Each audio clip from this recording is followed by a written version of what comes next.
BSc first year शैवालों की lectures की कड़ी में आज हम लोग एल्गी के रिप्रोडक्शन में उसमें एसेक्सुअल या अलैंगिक जनन की बात करेंगे।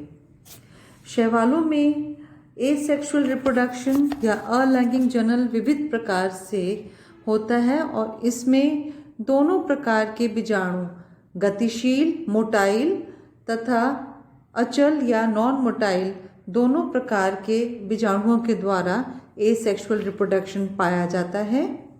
इस तरह से इसका जो प्रोटोप्लास्ट होता है इसका रेजुवेनेशन या पुनर्युवन होता है। इस प्रकार के जनन में जो विशेष बात ये होती है कि इसमें जो डिवाइडेड सेल्स या विभेदित जो कोशिकाएं होती हैं उनका निर्माण होता है और ये बिना फ्यूजन के नए प्लांट को डेवलप करती हैं। इस प्रकार से इसमें जो नया पौधा जो या नया प्लांट या नया एल्गी जो डेवलप करेगा वो जेनेटिकली बिल्कुल अपने पेरेंट के समान ही होगा। और ज़्यादातर इसमें ये होता है कि जो प्रोटोप्लाज्म है वो डिवाइड करके छोटे छोटे प्रोटोप्लाज्मिक खंड बन जाते हैं जिनके बाहर वॉल डेवलप कर जाती है और वो एस्केप करके और नए प्लांट का निर्माण करते हैं। इस प्रकार का जो एसेक्सुअल रिप्रोडक्शन है वो कई प्रकार से होता है, उनके बारे में हम लोग एक एक करके बात करेंगे। जो मुख्य प्रकार के बीजाणुओं का इसमें निर्माण होता है वो होते हैं जूस्पोर या चल बीजाणु, एप्लानोस्पोर्स या अचल बीजाणु, हिप्नोस्पोर्स या सुप्त बीजाणु, ऑटोस्पोर्स या जनकाब बीजाणु, पामिला स्टेज, एकाइनेट्स और एक्सोस्पोर्स। अब हम लोग एक एक करके इनके बारे में अध्ययन करते हैं। ये जो जूस्पोर्स होते हैं ये गतिशील होते हैं, नग्न होते हैं, कशाभिक होते हैं तथा प्लास्टिड युक्त होते हैं। ये हम यूं कह सकते हैं कि ये जो जूस्पोर्स होते हैं ये मोटाइल होते हैं, नेकेड होते हैं और फ्लैजिलेटेड होते हैं और इनमें प्लास्टिड्स जो हैं वो पाए जाते हैं और इनके अंदर एक आई स्पॉट या दृक बिंदु भी पाई जाती है। ये जो जूस्पोर्स होते हैं इनमें नंबर ऑफ जो फ्लैजुला है वो अलग अलग हो सकता है। ये इनमें 2 भी हो सकते हैं, जैसे एक्टोकार्पस में ये टेट्राफ्लैजुलेट हो सकते हैं जैसे यूलोथ्रिक्स में, या ये मल्टीफ्लैजुलेटेड हो सकते हैं जैसे उडोगोनियम और वॉचेरिया में। और ज़्यादातर इनके जो फ्लैजुला होते हैं वो अग्र निवेशित होते हैं या एंटीरियरली इंसर्टेड होते हैं। इनकी जो विशेष बात ये होती है कि इनका निर्माण ज़्यादातर रात्रि के समय होता है और प्रातःकाल में मात्र कोशिका की बत्ती के फटने के बाद ये मुक्त हो जाते हैं और थोड़ी देर के विश्राम के बाद ये अंकुरित होकर और नए जो थैलस का निर्माण करते हैं। तो इसमें मेन बात ये होगी कि इसमें जो रेस्टिंग फेज जो है वो नहीं पाई जाती है या इनके ऊपर एक मोटी भित्ति का निर्माण नहीं होता है। तो ये हो गया जूस्पोर्स के बारे में। जूस्पोर्स के बाद अब हम लोग बात करते हैं एप्लानोस्पोर्स के बारे में। जो एप्लानोस्पोर्स होते हैं ये इनकी जो मेन कैरेक्टर्स होता है वो ये है कि ये अगतिशील या ये नॉन मोटाइल होते हैं क्योंकि इनमें फ्लैजुला जो है वो नहीं पाया जाता है और इनका निर्माण तब होता है जब जो वाटर की कमी या पानी की कमी में जब होती है तो वहाँ पर एप्लानोस्पोर्स का निर्माण होता है। इनके ऊपर एक पतली भित्ति पाई जाती है। ये जूस्पोर के समान ही होते हैं पर इनके अंदर फ्लैजुला का अभाव होता है और ये भी डायरेक्टली जर्मिनेट करके नए थैलस को निर्माण करते हैं, मतलब कि इनके में भी जो रेस्टिंग अवस्था होती है या रेस्टिंग फेज का अभाव होता है।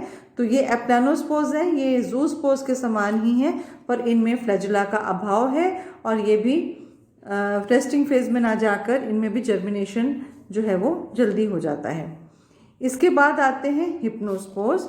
हिप्नोस्पोर्स को हम लोग सुप्त बीजाणु भी कह सकते हैं। असल में ये एप्लानोस्पोर्स की तरह ही होते हैं पर ये उन कंडीशंस जब पानी की बहुत कमी या एडवर्स कंडीशंस में डेवलप करते हैं और इनके बाहर एक थिक वॉल होती है जो इनको अनफेवरेबल कंडीशन में जीवित रहने के लिए मदद करती है। तो ये जो सुप्त बीजाणु होते हैं, ये अनुकूल परिस्थिति के आने पर ये बीजाणु अंकुरित होकर सीधे नए थैलस का निर्माण कर सकते हैं। तो इनको हम लोग हिप्नोस्पोज करते हैं। फॉर एग्जांपल ये पाए जाते हैं, ये कुछ थैलस जैसे पीडिएस्ट्रम, स्फेरिला इत्यादि में पाए जाते हैं। ये हो गए हिप्नोस्पोज। हिप्नोस्पोज के बाद हम बात करते हैं पामिला स्टेज की।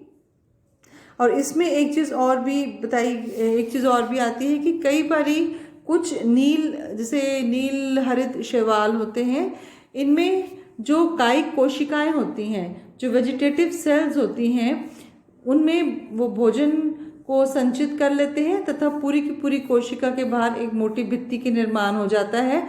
और इस प्रकार की जो संरचना का निर्माण होता है, इनको एकाइनेट्स कहा जाता है।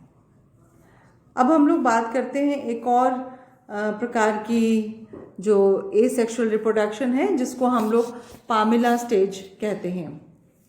पामिला जो स्टेज होती है, इसमें क्या होता है कि जैसे गड्ढों और तालाबों का पानी जब सूखने लग जाता है, तब अनेक शैवाल जैसे यूलोथ्रिक्स हो गया या क्लामाइडोमोनास हो गया और एनाबीना आदि में क्या होता है कि इनमें कोशिकाएं जो हैं वो विभाजन करने लगती हैं।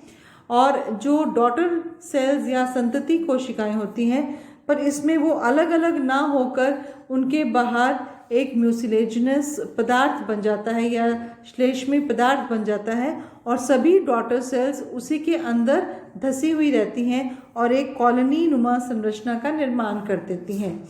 इस प्रकार की जो संरचना बनती है, इसको पामिला स्टेज कहा जाता है।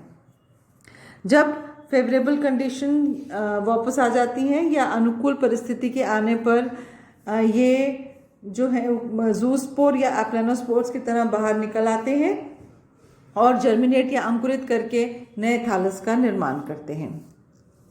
इसके बाद हम लोग बात करते हैं ऑटोस्पोर्स की या जनक काप बीजाणु की।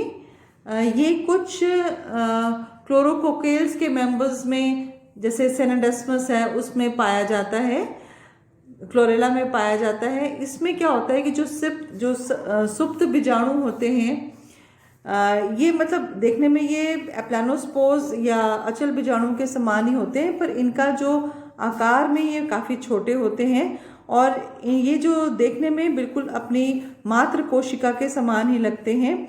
और ये ऑटोस्पोर्स भी जब जर्मिनेट करते हैं तो जर्मिनेट करके ये नए थैलस का निर्माण करते हैं। क्लोरोकोकेल्स जैसे सेनेडेस्मस में ऑटोस्पोर्स का निर्माण होता है। एंडोस्पोर्स कुछ ब्लू ग्रीन एल्गी और बेसिलेरोफाइसी के मेंबर्स में एंडोस्पोर्स का निर्माण होता है। ये एंडोस्पोर्स जो होता है, जो सेल्स होते हैं एंडोस्पोर्स जिनके अंदर बनते हैं, वो एक बीजाणुधानी के प्रकार के काम करती हैं और उसके अंदर एंडोस्पोर्स का निर्माण होता है। और जिस समय अनुकूल परिस्थितियां या फेवरेबल कंडीशंस आ जाती हैं, तो प्रत्येक एंडोस्पोर जो है वो एक नए थैलस का निर्माण करती हैं। अब हम लोग एक और प्रकार के स्ट्रक्चर की बात करते हैं जिसको सिस्ट कहते हैं। ये सिस्ट जो होते हैं, ये भी थिक वॉल स्पोर्स होते हैं जो कि प्रतिकूल परिस्थितियों में या अनफेवरेबल कंडीशंस में बनती हैं और कभी कभी तब भी बन जाती हैं जब फूड वगैरह प्रेजेंट हो। और ये ज़्यादातर वॉचीरिया में पाया जाता है। और इसमें क्या होता है कि जो थैलस होता है, हमें पता है कि वॉचीरिया का थैलस जो होता है वो एसेप्टेड होता है या उसमें सेप्टा नहीं पाया जाता, पर जिस समय सिस्ट का निर्माण होता है तो उसके थैलस जो है वो सेप्टेट हो जाता है और प्रत्येक चैम्बर जो है अपने बाहर एक वॉल का निर्माण कर लेता है और एक सिस्ट का निर्माण कर लेता है। और ये सिस्ट जो है ये पृथक हो जाते हैं और जर्मिनेट करके नए थैलस का निर्माण करते हैं। तो आज का जो लेक्चर था वो एल्गी में पाए जाने वाले एसेक्सुअल रिप्रोडक्शन के बारे में था। तो इसमें हमने देखा है कि जो एसेक्सुअल रिप्रोडक्शन या अलैंगिक जनन जो है वो कई प्रकार से हो सकता है, जैसे सिस्ट के द्वारा हो सकता है, एंडोस्पोर्स के द्वारा हो सकता है, ऑटोस्पोर्स के द्वारा हो सकता है, पामेला स्टेज आती है इसमें। इसके अलावा हिप्नोस्पोज और एप्लानोस्पोज और जूस्पोज, ये कुछ प्रकार हैं जिसके द्वारा एसेक्सुअल रिप्रोडक्शन जो है वो पाई जाती है एल्गी या शैवालों के अंदर। आज के लेक्चर में इतना ही। नेक्स्ट लेक्चर में आपको लैंगिक जनन के बारे में बताएंगे। Thank you.